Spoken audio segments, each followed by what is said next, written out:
Live, we'll go.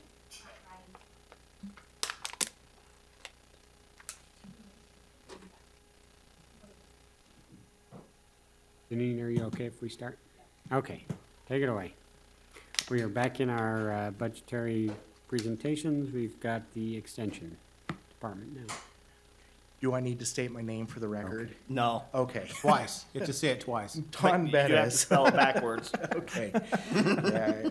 So I appreciate your time. I will be as brief as possible. I've brought Jolene Bunnell. If there are any questions on the 4-HN, she has a good hand on that. I have put up on your desk some examples of agriculture that Dean and I have been directly involved with through USU in the southern Utah County. And so in your baskets, there's some apples there. The fruit industry, even though it's only about 5,500 acres worth of trees, brings about $28 million into the local economy, according to the USDA Ag Statistics Division. So on those apples, the reason I put those in there is that USU over the last 20 years has contributed to a reduction in pesticide spraying, especially insecticides on those apples, by around 50%.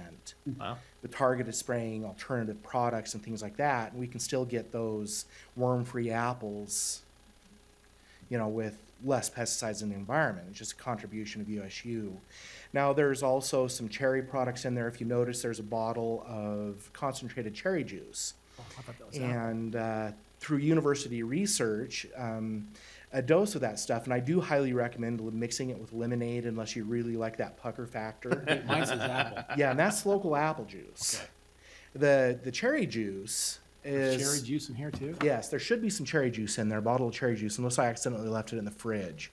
I think you left it in the fridge. Okay, we'll bring that up. But the cherry juice that will be coming, university research has shown, and this isn't USU, but USU's contributed to growing them, that the cherry juice, You're talking tart cherries. tart cherry Yes. juice, helps recover after a workout. So it's hit really big among endurance athletes, because if they do a hard workout and take the cherry juice, it helps the muscles recover. But it's also been found, and there's actual university evidence, that it's a sleep aid. And those 2 tablespoons have a lot of melatonin in them that can help you go to sleep at night. Wow. I thought it was supposed to be chocolate milk. Oh, that too. And so cherry chocolate milk, I don't know. So the tart cherries, USU has contributed to increasing production in the late 80s. 25 million pounds was considered a good harvest. I think 2016, there was 55 million pounds harvested. So, and I'm not saying USU has done all of this, but USU has contributed to a doubling of production in just 20 to 30 years through targeted research in those areas. I do know USU makes Aggie Blue Mint ice cream. I don't see that in my back bucket either. No, it's not in there. No. So the one last thing, a couple last things I wanted to point out. Those 2 bags have ground tart cherry pits in them. I have a small mill at my house that USU, I have nowhere else to store it. But I've been grinding these tart cherry pits, looking at alternative uses, because the growers dump thousands of cubic yards at the landfill every year, and it's a waste. And I just look at those, and there's got to be alternative uses. And so Dean and I, the tomato in your buckets was grown in a mix containing ground tart cherry pits. And it's also one of the tomato varieties I've been researching with Harvard's. We've identified 3 or 4 tomatoes that are the sandwich size that'll increase yields for a farmer by 1/3 to 50% over standard varieties. So I could just go on and on research that we've been doing. You know, Dean in the past has talked farm field days and the impact for youth. But what I wanted to show here is that USU, I think that we're among the only departments that with a county funded budget brings actual added value. It's not a one-to-one spend, but we're bringing much added value to the county. Now, in your paperwork, I've also given you a short a list of accomplishments of Dr. Maren Voss and Dallin Graham. Dallin is the STEM educator. Maren is in the opioid area and working there. And Maren just landed with her group a I think it's $1.5 million grant. A lot of that will be spent in our county working in the opioid area, and there's some other accomplishments there. Would she be available on Monday? I will check with her. I have not neglected to have her come meet with you. We were getting through the fair and the budget, and so I've been holding off a little bit, but I will, what time Monday? Well, I'm looking at it, we're having a press conference actually on Monday, Okay, about the opioid issue. Let me just see here. 2 to 3. 2 o'clock to 3 o'clock. Will you note that for me? Thank you, 2 to 3. I will get her in touch with you. Right. So Dallin also, he's the third one in that position in 3 or 4 years. And Dallin, I guess you could maybe accuse him of being slow to start, but he's been building coalitions among the tech industry and schools, and we're finally starting to see some of that come to fruition.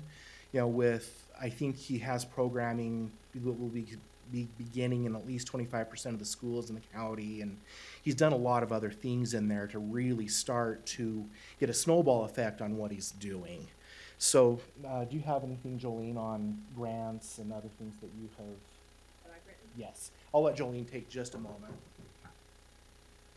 So grant writing is one of my areas that I've excelled in, and over the years I brought in about $18 million into the county for youth programming. Some of my highlights have been the mentoring program, where we match one-on-one a college-age youth with an at-risk, a college-age student with an at-risk youth, and instead of just like Big Brothers and Big Sisters, it's the mentoring program.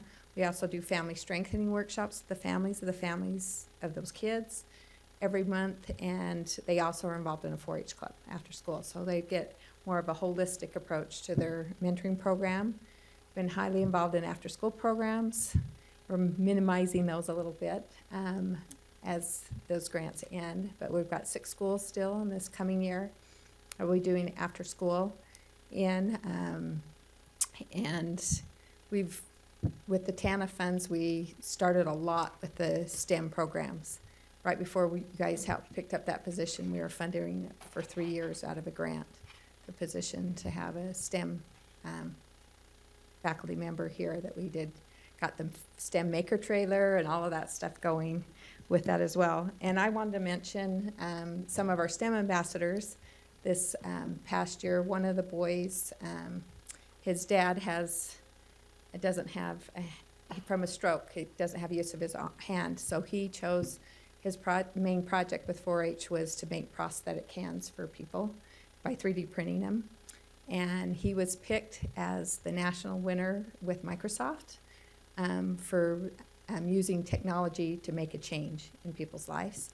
And he was able to take the rest of the state ambassadors back to Washington, D.C., where he was recognized. That happened this year. And they did a big program on making those hands. They've done it for a couple of years now, but at Thanksgiving Point, and then assembly nights where they're assembling them after they're all printed, and those type of things. So that's just an example of one of our youth that have done really well in 4-H. Utah County always is the largest enrollment of 4-H members consistently for the last numerous years.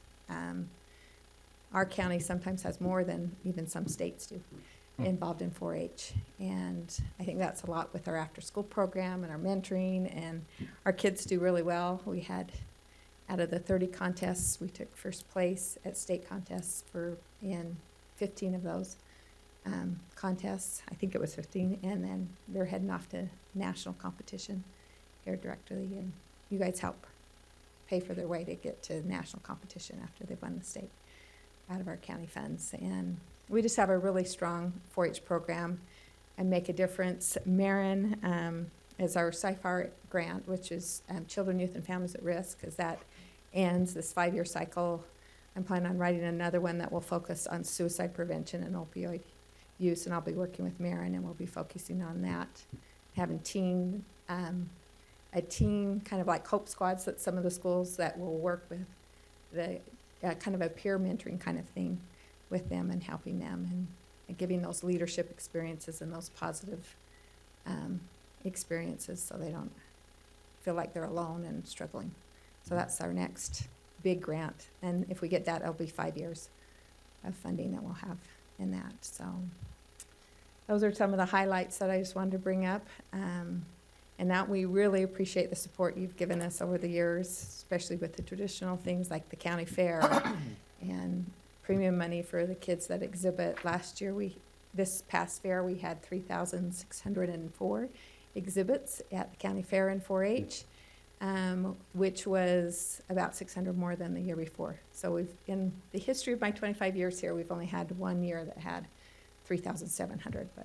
So fair is really strong in the inside exhibits. And Caitlin's got the youth animal learning lab that she's running for youth that don't have any property, can't have animals. We've got a person that's donating that land, and they're raising animals on that, so they get that experience as well. So, Do you remember who won the best of show? I went around and did my little judging thing, and I never did find out. I had to go up to Oregon prematurely. you mean with the animals or the inside? No, with the inside. Do you remember? Okay. That I was was with just the wondering- open class, right? Yeah, the open Yeah. class, there Yeah. was, I mean, you have the youth, and then you have, the adults. I think you have professional. I can't remember, it seemed like there was 3 classes. There was one in there, the one that was exciting to me anyway, was the one with the wood cutting and the saw that was all detailed out. Mm-hmm. That was amazing. That's a lot of work. Really cool. And of Yeah. course, all the quilting, Mhm. that is tons and tons of time. Yeah. Anyway, I enjoy that every year. Yeah, I do too. I love all those things. Yep. All those little things. I have this picture of these 3 Hispanic boys that are in our mentoring program with their photography, with their blue ribbon, and they're just glowing. And they never get those, this is new to them. They don't have that kind of experience, to be able to exhibit and be recognized, and it just opens so many doors. And one other thing I wanted to mention, this year we had two of our kids. One was runner-up for the Youth in Action Award, which is they pick 4 kids in the nation for that. One of the national winner was actually from Salt Lake County 4-H, but and he was an immigrant that was a runner-up, and he won the state public speaking contest, and when he got here, he couldn't even speak English 4 years ago. Wow. And went to nationals on that competition. And we have 4 state ambassadors from Utah County, and they only pick 8 a year from the whole state. And we have 4 that are from Utah County this year. One is Hispanic. They've only had 3 Hispanic and 1 Asian, but just that person, he was a state ambassador too, ever in the state of Utah, all out of Utah County. So just Cool. letting you know, we're trying to spread that. And then just to mention, I helped Nathan Ivy write the IGP grant and put that together, and that was funded. And part of that we already have a mentoring site at South Franklin, but it was to expand that and make sure we're meeting those intergenerational poverty families and getting those involved in our mentoring program as well. Great. Okay. Although the blackberries, I still think they're fake. They were so big. That variety is called Triple Crown. And if you want to compete at the state fair for best of show in the fruit category, those Triple Crown blackberries actually, I've judged so many fairs, those win disproportionately more than other things, just because of the size of them. Yeah, I still think they're fake. So, Compared to mine, what? it's like 4 times what I grow Yeah. in size. So I imagine that those people bringing them in are pruning and doing everything they can to get them that big, but I believe that variety is Triple Crown. Well, So, well, now down to business as far as our asks, unless you have any other questions. Nope. Okay. On our ask here, the most important one is for Dallin Graham. When Dallin was hired, he had far more experience than any other candidates that had been in this position and was offered more money. And so the $8,974, and I've attached the email from our campus accounting department, is the same ask as last year with a small COLA increase, is why it's a little bit more on that. And so I've given So you that- balance information. That's our half. That 8,009 or the 9,974 would be in addition to the 56,000 that is budgeted. That total or half? I think that's the question. Yeah, because don't we only pay half that position? No, I think you're paying 90%. Okay, Yes. okay, so then that's the percentage that we would pay. Yes, it Okay. is. It is. So because my real question is Utah State's signed off on if the county does an additional, Yes. Okay. Yes. because since there has been talk from Utah State at times wanting to combine all of it and make it I want to make sure they have sign off, Yes, because if and- not, you know. Yeah. Yeah, and so the people on campus that earn more money than me in the accounting department have run the numbers, and that's with USU share. So, the second priority is for additional mileage for USU. Yeah, so that one I have a question on. Okay. How come and why don't they get any mileage from the college? In As a state school, some instances, they do. In some instances, we don't. And as far as why, I think we can go back and forth on, well, it's county, well, programming. and that would be my and- next question. yeah. So what do they do for the county that I know what Yes. you guys do, but what specifically would these professors be Well, coming this and is doing? actually for USU people here in Here, the county. okay. Yeah, not USU on campus. And so Because that's what kind of what I was thinking yeah, was since they're driving from Logan down yeah, here like no, no, and they have campus budgets for that. So since I've been county director, I've noticed that a lot of our USU employees do not ask for mileage reimbursement, even though, and I'm one of them that has not, even though they're driving quite a bit for USU related research, county related events and things. And so I included a sample of my September mileage. Well, I think there's and I'm asking Deneen really. I just think in our mileage reimbursement policy, we don't address and pay mileage to people who aren't employees. We do? Okay, so we could do this. Yes, and it's been there for years and Okay. years.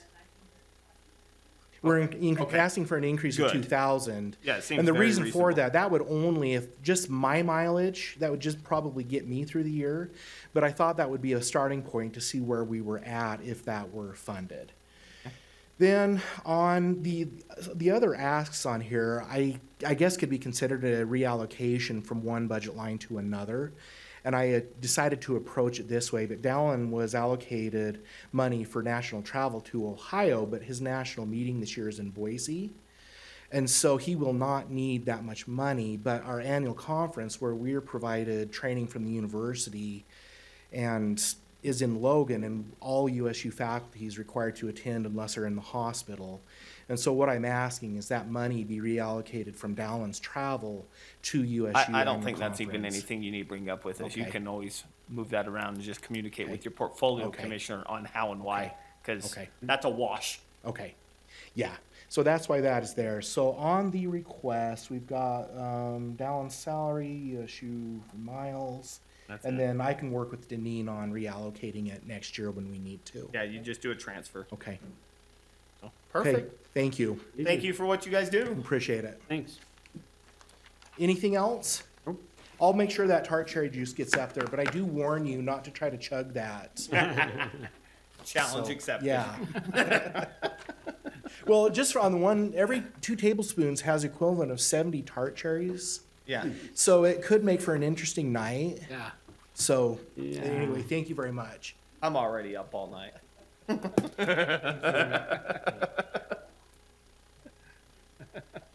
Up all night.